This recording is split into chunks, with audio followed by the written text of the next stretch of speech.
Ribeirão Preto avança no ranking do saneamento, mas ainda enfrenta desafios. A cidade subiu 3 posições no levantamento nacional que foi divulgado pelo Ministério das Cidades. Apesar do avanço, a cidade ainda convive com problemas no abastecimento e os altos índices de desperdício de água. A falta de água em alguns bairros da cidade é uma realidade frequente. Em contrapartida, o desperdício também cresce na mesma proporção. Todo o sistema, desde o bombeamento, que deve ser cuidadoso, porque a água subterrânea ela é limitada, como toda água. Portanto, eu tenho que tirar aquilo que é possível repor, para não ficar sem depois. Bombear diretamente do poço para a rede de distribuição, para que o último receba água, aqui tem que ter uma grande capacidade de bombeamento. Esse sistema todo tem que ser implantado para que eu possa garantir um bom funcionamento do sistema de abastecimento e assim diminuir as perdas de água. Recentemente, a Prefeitura de Ribeirão Preto anunciou novos investimentos, que somam mais de 40 milhões de reais para melhorias na rede de abastecimento de água e a redução das perdas. Segundo o secretário do SAERP, o desperdício ainda é uma realidade, mas pode ser combatido. Quero chamar a atenção para a qualidade da água que Ribeirão Preto tem. Nós usamos só poços e é aquífero Guarani. Nós não colocamos química no tratamento da água, nós colocamos flúor e cloro. A água aqui é pura, é água de mineral, que as pessoas acabam desperdiçando, lavando calçada, jogando água fora, achando que isso não vai prejudicar nem o meio ambiente, nem o aquífero e nem o bom senso de quem olha uma situação dessa e fica indignado, porque você está jogando água mineral fora e pagando por isso. De acordo com dados do Ministério das Cidades, Ribeirão Preto subiu da 32ª para a 29ª colocação no ranking de saneamento, entre as 100 maiores cidades do país. Esse é o melhor resultado até o momento. Em 2019, por exemplo, a cidade ocupou a 34ª posição. Mesmo assim, enfrenta desafios. Aqui, por exemplo, uma adutora, ela se rompeu. Toda essa água sendo desperdiçada, ela é limpa e pura. Só está nesta coloração por conta da terra.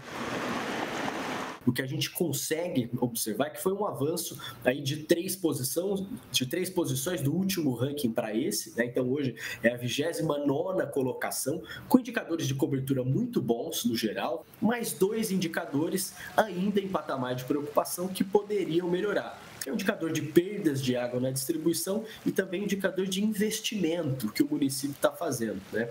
Esses são indicadores importantes porque eles mostram uma certa ineficiência do sistema, né? A gente ainda vê o indicador de perda de água na distribuição em Ribeirão Preto da ordem de 41,6%, que é um nível alto que está até acima do nível de perdas da média brasileira, na faixa ali dos 40%. Importantes os municípios continuarem a investir em saneamento. Então, Ribeirão Preto está mexendo com distribuição de água, invista. É isso que tem que fazer.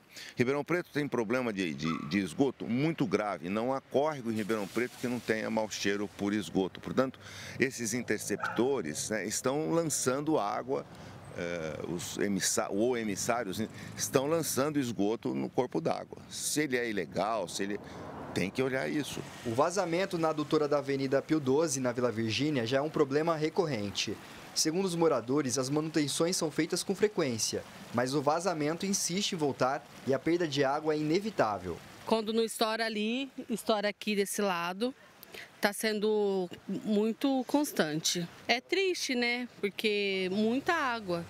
Ela está saindo suja, mas ela é uma água limpa. Se por um lado a gestão pública precisa ter um olhar atento para essa questão, por outro, o secretário do Departamento de Água e Esgoto faz um alerta à população sobre a importância dos cuidados para evitar o desperdício. Eu peço para que não lavem calçada, não lavem sem um determinado controle. É lógico que a água é para ser usada, mas a gente passa nas ruas e isso todo mundo que anda em Ribeirão vê. Isso é, a pessoa está com o telefone na mão com a mangueirinha aqui, ó, e conversando e a água está ali desperdiçando. É este o cuidado que a gente quer.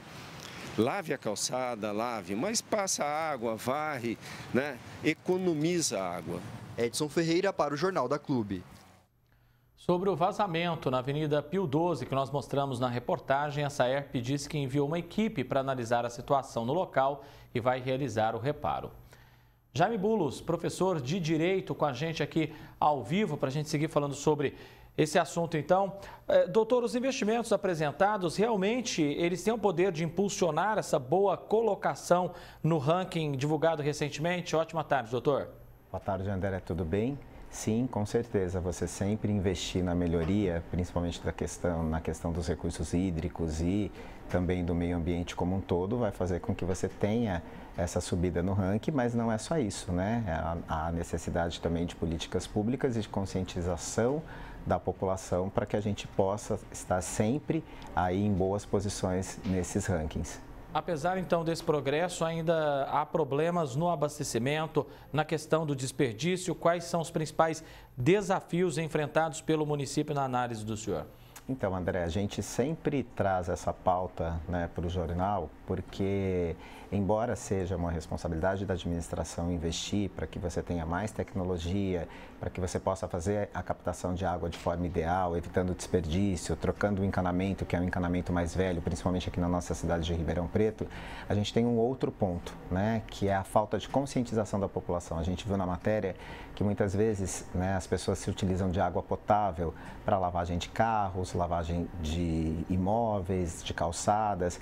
Isso é inviável, né? A gente sabe que a água potável, ela é um recurso finito e a gente precisa ter políticas públicas para conscientizar a população, principalmente para a questão da utilização de água de reuso, para que a gente não desperdice água potável e principalmente que a gente tenha políticas públicas que invistam não só para melhoria no ranking, mas que invistam na educação ambiental para essas populações e principalmente para as populações menos abastadas, que são as que mais sofrem com a falta de água. Quais medidas, doutor, a cidade pode adotar para tentar reduzir, então, essa perda que vai acontecendo de água? E a gente percebe que é um problema que a gente vem falando aqui há muitos anos, né, doutor? Exato, a gente tem um problema crônico em Ribeirão. Ribeirão Preto é a única cidade do mundo 100% abastecida pelo aquífero Guarani. Então, se a gente fosse pegar por essa lógica, nós não teríamos nenhum problema de falta de água. E a gente vem percebendo há anos que, em alguns bairros, a água vem faltando diariamente. Os estudos, principalmente estudos da USP e o antigo DAERP, o atual SAERP, demonstram que nós somos uma cidade que desperdiçamos de 40% a quase 50% de água potável. Então, o que acontece?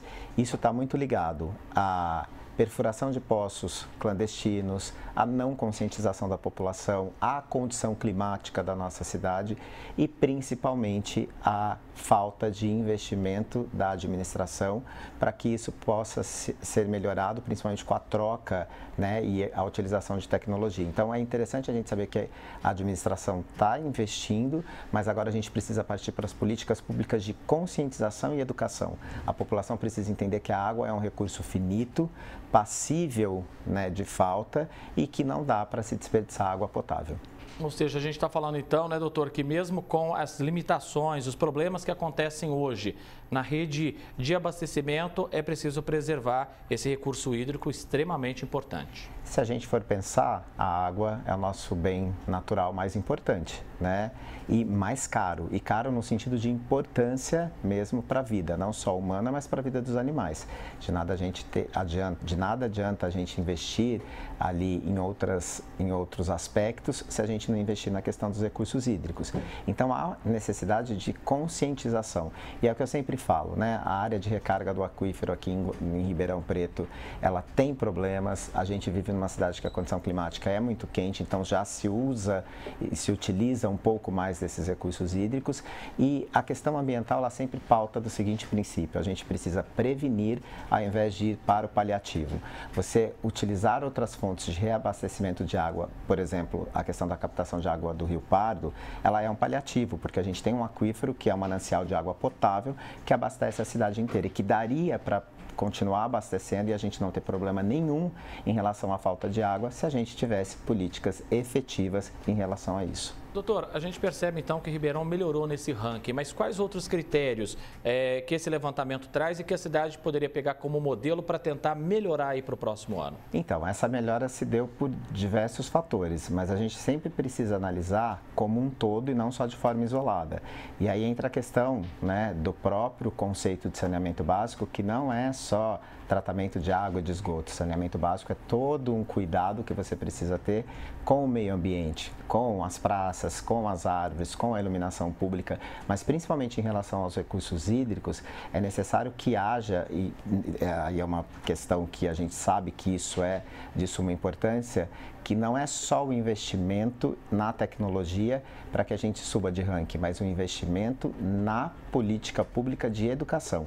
Enquanto a população também não se conscientizar que essa água pode acabar e que esse desperdício só vai trazer problemas para nossa geração e para futuras gerações, de nada adianta a gente ter esse investimento. E para a gente subir nesse ranking, a gente precisa entender isso de uma forma muito macro e não de uma forma micro, como me parece que a gente tem entendido. E aí sim a gente vai conseguir ter ali, ou chegar muito próximo do ideal, que é ali um meio ambiente ecologicamente equilibrado para todos nós, né?